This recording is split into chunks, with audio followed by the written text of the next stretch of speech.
Hey folks, it's Keith Victor Echo 3 Sierra Victor Quebec back today with another video that hopefully will help a few people out as they try and learn Morse code, or CW, the abbreviation for it. And what I want to look at today, I'm trying to keep it simple, not get into too many points. I'm looking at roughly 5 points. And these are common problems when someone is trying to learn Morse code. And they're different to what other people might have, but I find I run into this all the time with people, and even myself. If anybody made mistakes trying to learn Morse code, I'm certainly that person. I think I made every one that is in here and probably a lot more. So let's start off here. Number one, unrealistic expectations. Right? You turn on the radio, you hear people sending away, it doesn't matter what speed, 12 words a minute, 25 words a minute, and you think to yourself, hey, that sounds like fun. Maybe I should do that too. Maybe you're doing POTA and you're getting tired of just doing the single sideband and you want to expand out. So you think to yourself, why don't I just take a little bit of Morse code and then I can do POTA in Morse code? Not quite that simple. But that's the way we think, right? Those are those unrealistic expectations. What's it going to take me? Yeah, a couple of months. Probably not. Probably longer. One of my issues was I had taken Morse code back 89, 90 back then, enough to get my basics plus code in Canada, which in those days was 12 words per minute. I thought this would be really easy. All I got to do is listen to Morse code again, do a little bit of studying, piece of cake. And then I found just how much I really had forgotten. And that became frustrating because I thought this should be easy. And all of a sudden, it wasn't. So unrealistic expectations, definitely a major issue with a lot of people. And I think when you look down the road at yourself and at your own progress, that's probably one of the leading ones. And I think number two, which is a really big one, basically poor study habits. How are you learning Morse code? I don't care which outfit you use, which teaching organization you use, which club you use. If someone's teaching you Morse code, all of the programs out there will get you on the air. So if one doesn't work, and it's possible there are some some programs work better for certain people, but they can get you on the air. If you're not on the air and you're having trouble, check your study habits.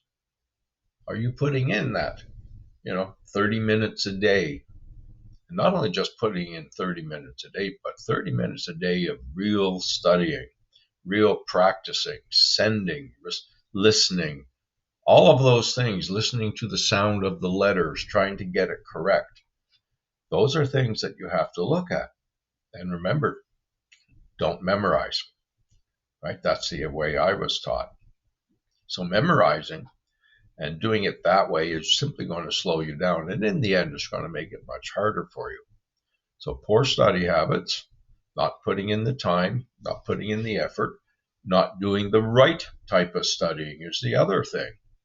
All right. So if you sit there and, you doodle on your paper while you're listening to Morse code and not really focusing on what you're doing or focusing on the sound of the letters, the letter patterns, it's going to take you a lot longer.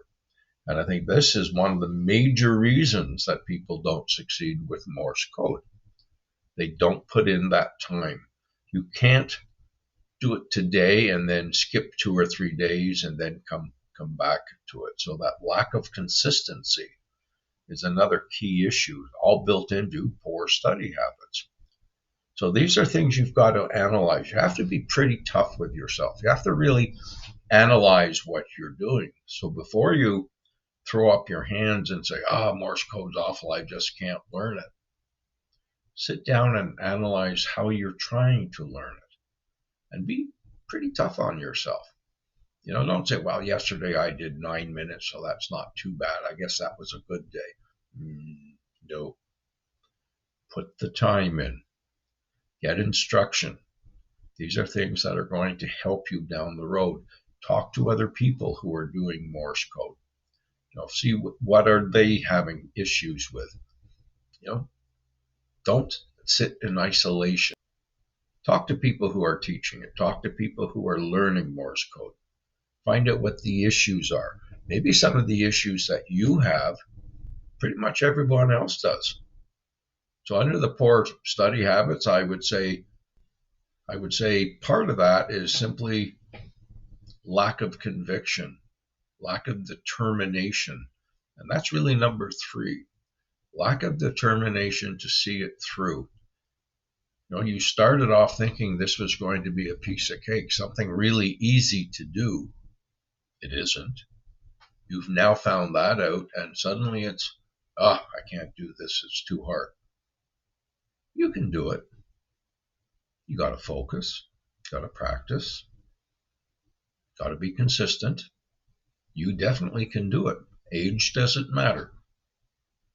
Right? When I relearned Morse code, I was in my mid-70s. I've got people in some of my classes that are in their 80s. You can learn Morse code.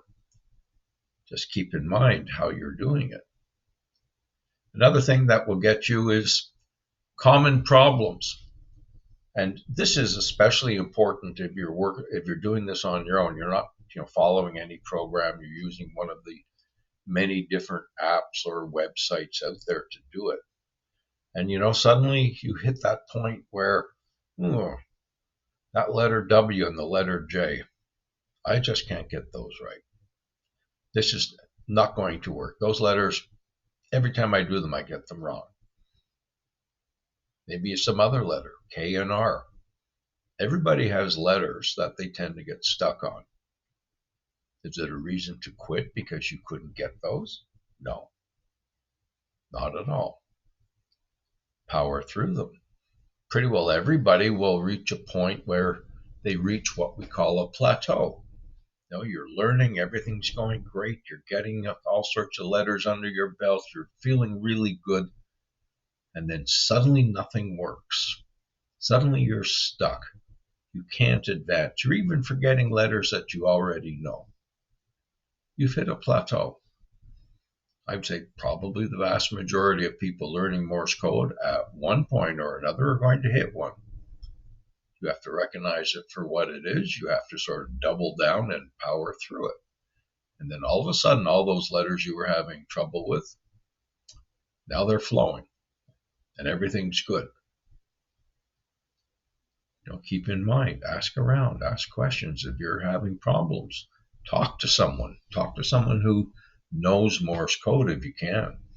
Talk to somebody at a club, find out in your club who's a good Morse code operator. Talk to them about it as well. So lack of determination, number 3. Number 4, I think I'm going to call it becoming a professional student. So what's a professional student? Well, number 1, someone who is not consistent.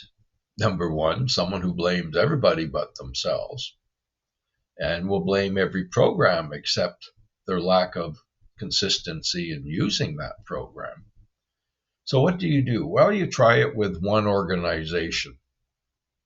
Didn't work, at least according to you. We all know they can definitely get you through it, but in your mind, no, it's that organization's fault. We'll go try another one. So you go somewhere else and you try that one for, who knows, a few weeks, few months, whatever the case. No, that's not working. So you go somewhere else. Nope, that's not working either. The blame is always the program, not the person. And then you get into the apps. There are so many apps. You can put them on your phone, on your computer, on your iPad, whatever. And all of a sudden you've gone app crazy. You've got this one. We listen to this one for, 5-10 minutes. Then we'll go to this other app and try that for 5-10 minutes. You never get on the air. You never get much further than maybe 2/3 of the alphabet and the numbers under your belt. And then you get frustrated and you quit and you blame it on Morse code. And that's number 5. Always having an excuse. It's never you. It's never the way you study. It's never the way you approach how you study. It's always someone else's problem. So in the end, it's really easy to quit because you're not at fault. It's everyone else's fault. But if you analyze what you're doing, take a good, long, hard look at how you've been studying. Look at your study regime, how many minutes, how many days, and so on. Look at the techniques you're using. Then take a good look in the mirror. It may very well be that you're the fault, not the ones teaching it, not even the apps that you're using. So take a good look. You can learn Morse code. We'll be happy to see you on the air. Matter of fact, I'll be very happy to chat with you on the air in Morse code. Think about it. So let me know what you think about my points. Am I out to lunch? Am I completely wrong? Am I a little bit crazy? Or maybe have I actually touched on a problem that you have? Let me know. Add the comments down below. If you like, please share, comment, subscribe. It's Keith, Victor Echo 3, Sierra Victor Quebec, also known as the Shaky Key. 73. Have a great day.